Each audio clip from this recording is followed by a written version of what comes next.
ఓం మహాగణాధిపతయే నమః. ఓం గురుభ్యో నమః. ఓం శ్రీమాత్రే నమః.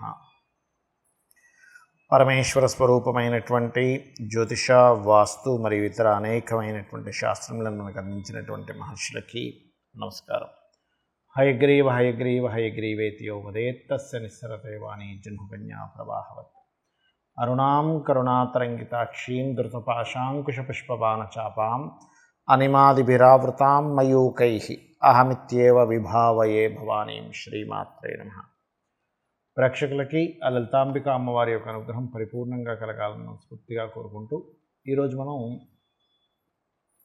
చెప్పుకోబోయేటువంటి వార ఫలితాలు ఏవైతే ఉన్నాయో 31వ తేదీ నుంచి 6వ తేదీ వరకు, అంటే మార్చి 31 నుంచి ఏప్రిల్ 6వ తేదీ వరకు ఉన్నటువంటి గ్రహస్థితి ఏ విధంగా ఉంది అని చూసుకున్నట్లయితే, ప్రధానంగా ఇక్కడ రవి రాహు కలిసి ఉండి 1వ తేదీ నుంచి ఆ రవి రాహుల దగ్గరికి శుక్రుడు కూడా వెళ్తున్నాడు మీన రాశిలో.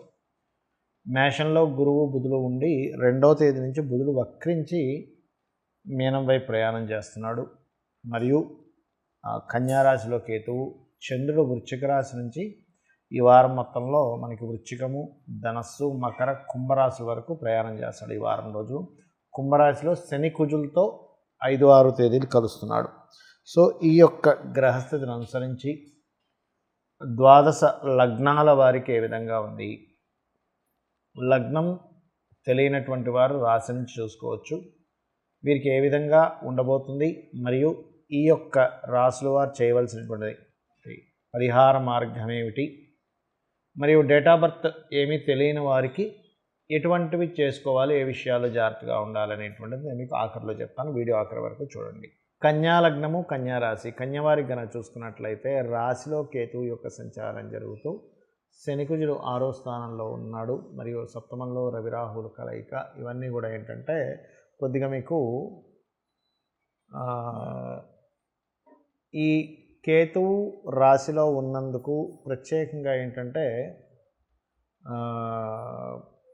కొంచెం అంటే సహజంగానే కన్యాలగ్నం వారికి ఏదైతే కాంబినేషన్ ఉందో అదేంటంటే కొద్దిగా వీరికి ఉండేటువంటి టాలెంట్ అనేటువంటిది మేనేజ్మెంట్. ఆ మేనేజ్మెంట్ రిలేటెడ్ సంబంధించిన విషయంలో ఎక్కడో ఆటంకాలు కడవి ఇట్లాంటివి ఏర్పడుతూ ఉంటాయి. కాబట్టి కాస్త మీరు గణపతిని ఆరాధించుకుంటూ వెళ్తున్నట్లయితే చాలా బాగుంటుంది. కాకపోతే ఇక్కడ ఈ శుక్రుడు ఎప్పుడైతే సప్తమంలో ఉన్నాడో, ముఖ్యంగా పురుషులకి విదేశీ సంబంధాలు కుదరడానికి, విదేశాల్లో నివసిస్తున్న వారితో, స్త్రీలకు కూడా వర్తిస్తుంది ఇది కొంతవరకు, ఎందుకంటే శుక్రుడు సహజంగానే వివాహానికి కారకుడు కాబట్టి విదేశాల్లో ఉండడానికి, విదేశాల్లో నివసించడానికి చాలా అనుకూలంగా ఉంటుంది. అదేవిధంగా మరొక విషయం ఏంటంటే ఇక్కడ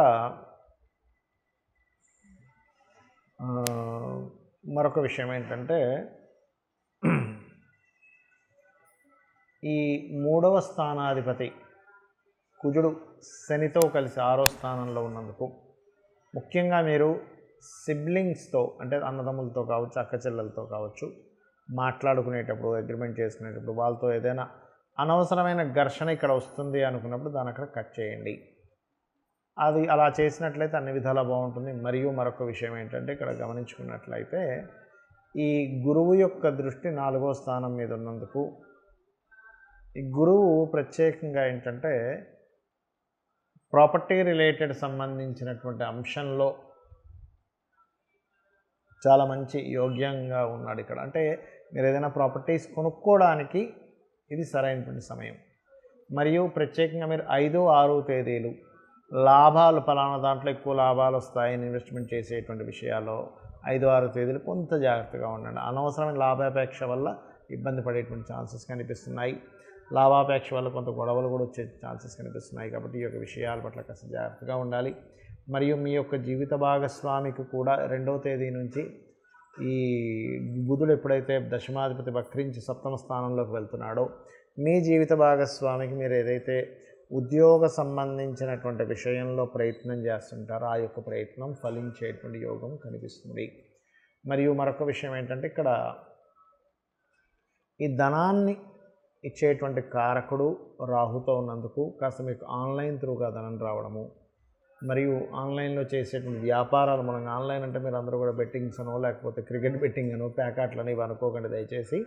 ఆన్లైన్లో చేసేటువంటి వ్యాపారాలు, ఇప్పుడు చూడండి డిజిటల్ మార్కెటింగ్ ఉంటుంది, అదేవిధంగా ఆన్లైన్లో మీరు ఏదైనా ఒక ప్రోడక్ట్ అమ్ముతారు, కొంటారు, ఇట్లాంటి వాటికి చాలా బాగుందని చెప్తున్నాను.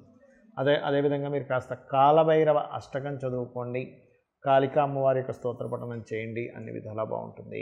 చాలామందికి చూడండి వాళ్ళకి డేట్ ఆఫ్ బర్త్ కానీ టైం కానీ ఇవేమీ ఉండవు, కానీ ఇప్పుడున్న గ్రహస్థితి, గోచార గ్రహాల యొక్క స్థితి వాళ్ళ మీద బ్యాడ్ ఎఫెక్ట్ కలగకుండా ఉండాలి అంటే ఏం చేయాలో చెప్తాను.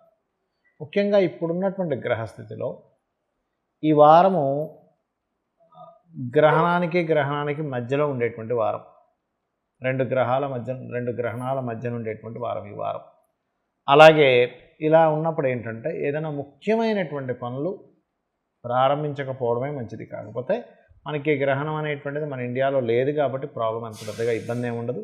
కాకపోతే బయట దేశాల్లో యుఎస్ కంట్రీస్లో ఎక్కడెక్కడైతే గ్రహణం పట్టిందో మనము ముందుగానే చెప్పాము ఏమిటంటే ఈ యొక్క కుజుడు శని మధ్యని, అంటే కుజుడు శని కలయిక మంచిది కాదు, అదేవిధంగా రవిరాహు కలయిక మంచిది కాదు. ఈ రవి కుజశనుల సంబంధంతో, అదేవిధంగా రాహు శని సంబంధంతో ప్రయాణము, మరియు ఈ యొక్క కుజుడు శని రాహు సంబంధాలతో ప్రయాణాలు చేస్తున్నాయి కాబట్టి అనేకమైనటువంటి మార్పులు, డ్రాస్టిక్ చేంజెస్ పోలీస్ సంబంధించినవి, అదేవిధంగా గొడవలు కావచ్చు, గందరగోళాలు కావచ్చు జరుగుతాయి అని చెప్పాను. అదే రకంగా మీరు చూసినట్లయితే అదే రకమైనటువంటి విషయాలు జరుగుతూ ఉన్నాయి. కాబట్టి సామాన్య ప్రజలు ఎవరైనా సరే కొంచెం ఎక్కువగా రద్దీగా ఉండేటువంటి ప్రదేశాలు ఎక్కువగా తిరగకండి, ఎక్కువగా జనాలు ఎక్కువగా ముగేటువంటి ప్రదేశాలు తిరగకండి. ఎందుకంటే ఈ కాలం అంతా కూడా కొంచెం డిఫరెంట్గా రకరకాల ఇబ్బందులు ఎదురయ్యేటువంటి సమయంగా ఉంది కాబట్టి కొంచెం జాగ్రత్తగా అలర్ట్గా ఉండండి. అట్లాగే ఆంజనేయ స్వామి యొక్క ఆరాధన, కాలభైరవుని యొక్క ఆరాధన చేయండి. కాలభైరవ అష్టకము, హనుమాన్ చాలీసా చదువుకోవడం చాలా మంచిది. దుర్గా అష్టోత్తరం కూడా చాలా మంచిది. ఎందుకంటే మనకి రెండు గ్రహణాలు, చంద్ర సూర్య గ్రహణం మధ్యలో ఉందని చెప్పుకున్నాం కాబట్టి దుర్గా మరియు గణపతి ఆరాధన అందరూ కనుక చేస్తే బాగుంటుంది. గవర్నమెంట్ రిలేటెడ్ వర్క్స్ సంబంధించి తీసుకునేటప్పుడు అందరూ కూడా కాస్త జాగ్రత్తగా ఉండాలి. కాస్త ఈ మోకాళ్ళకి సంబంధించిన ప్రాంతంలో ఏదైనా కొంచెం ఇబ్బంది ఉన్నటువంటి వారు కొంచెం జాగ్రత్తగా ఉండాలి. అండ్ అదేవిధంగా తొందరపాటు పడి ఉద్యోగాల్లో మానేయడాలు లాంటివి చేయకూడదు. ఎందుకంటే మకర రాశిలో శని కుజుల యొక్క కలయిక ఉంది కాబట్టి. అయితే ఇవన్నీ గోచారంలో ఉండేటువంటి గ్రహాల యొక్క స్థితి. కానీ వీటన్నిటికంటే ముఖ్యంగా మీ పర్సనల్ చార్ట్లో ఎలా ఉందనేది చూసుకోండి. మీ పర్సనల్ చార్ట్ ఎప్పుడు కూడా మీ డేటు, టైము, ప్లేసు, అదేవిధంగా మీరు పుట్టిన ప్రదేశాన్ని బట్టి ఉంటుంది. మీ లగ్నం ఏ లగ్నం అయింది, మీ లగ్నానికి ఉన్న సంబంధం ఏమిటి, మీ ధనాధిపతి ఎలా ఉన్నాడు, మీ ధనాధిపతి ఎంత స్ట్రాంగ్గా ఉన్నాడనే దాన్ని బట్టి మీరు జీవితంలో ఎంత ధనం సంపాదించగలుగుతారు, మీ రిలేషన్స్ కారకుడు ఎలా ఉన్నాడనే దాన్ని బట్టి మీకు రిలేషన్స్తో ఎంతవరకు సపోర్ట్ ఉంటుంది, మీ యొక్క చతుర్థాధిపతి అంటే మీ యొక్క ప్రాపర్టీ కారకుడు ఎలా ఉన్నాడో దాన్ని బట్టి మీరు ఏ డైరెక్షన్స్లో ప్రాపర్టీ తీసుకుంటే బాగుంటుంది, మీ పేరులో ఉన్న మొదటి అక్షరాన్ని బట్టి, వర్గుని బట్టి తెలుసుకోవాలి. అలాగే మరొక విషయం ఏంటంటే ఇక్కడ గమనించుకున్నట్లయితే ఇక్కడ సంతానానికి కారకుడు, వివాహం ఎప్పుడవుతుంది, సంతానం సంబంధించిన విషయంలో ఎదుగుదల ఉండాలంటే ఏం చేయాలి, ఇలా ఒకటి కాదు రెండు కాదు మీ ఇన్వెస్ట్మెంట్స్ కానివ్వండి, లేకపోతే మీరు చేసేటువంటి అప్పులు కానివ్వండి, వాటికి సంబంధించిన రెమెడీస్ ఏం చేసుకోవాలి, అదేవిధంగా మీరు చేసేటువంటి వ్యాపారము, విదేశీ సంబంధాలు, విదేశాలకు వెళ్ళడం రావడం, ఇటువంటివన్నీ కూడా మీ జన్మజాతకంలో ఉంటాయి. అయితే ఈ గోచార ఫలితాలు ఎందుకు చెప్పుకుంటున్నామంటే మనం చేసే ప్రయత్నం ఒక ఎత్తు, బయట ఉండేటువంటి వాతావరణము, మార్కెట్ సిచ్యువేషన్స్ కూడా మనం చేసేటువంటి ప్రయత్నానికి సపోర్ట్ చేయడం కానీ అపోజ్ చేయడం కానీ జరుగుతూ ఉంటుంది. అందుకని మనం ఈ గోచార ఫలితాలు చెప్పుకుంటున్నాం. కాబట్టి ఒకటే గుర్తుపెట్టుకోండి, గోచారం ఎలా ఉన్నా, మన జన్మజాతకంలో గ్రహాలు ఎలా ఉన్నా కూడా ఒకటే గుర్తుపెట్టుకుందామా, ఏంటంటే అది మనము ఎప్పుడైనా సరే అమ్మవారిని కనుక నమ్ముకుంటూ మన పని మనం చేసుకుంటూ వెళ్ళామంటే ఆటోమేటిక్గా అన్నీ సెట్ అవుతాయి. గుర్తుపెట్టుకోండి, అన్నీ కూడా సెట్ అవుతాయి. కాబట్టి ఇక్కడ గ్రహస్థితి ఎలా ఉంది, ఇప్పుడు ఏలినాటి శని నడుస్తుంది, కాల సర్పదోషం ఉంది, ఇవన్నీ పెట్టుకోకండి.